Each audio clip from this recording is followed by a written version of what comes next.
What's up, guys? It's just me. Just thought I'd give you another little update on our stock car rebuild process.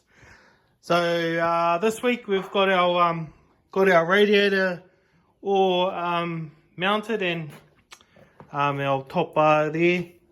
Also got these little gussets in for our shocks. Done that. The other thing we did is we got our steering wheel all mounted in there, and she's all hooked up.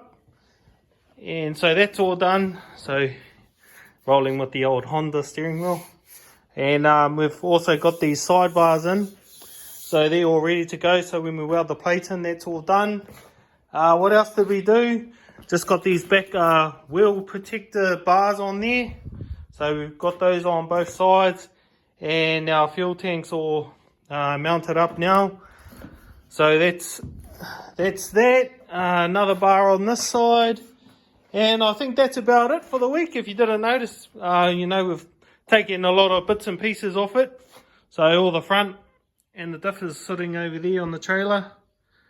So we're kind of just welding those up and cleaning them up, and we'll paint them up. And then, yeah, we'll strip the car back and we'll flip it on its side so we can weld underneath.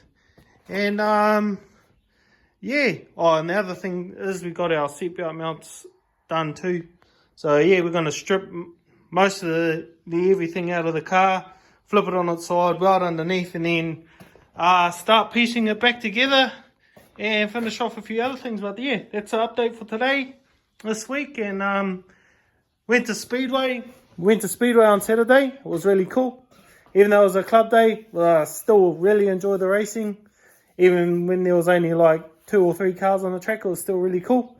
But yeah, see you guys on the next video, and hopefully COVID stays away a bit longer and we can sort of get racing or whatever.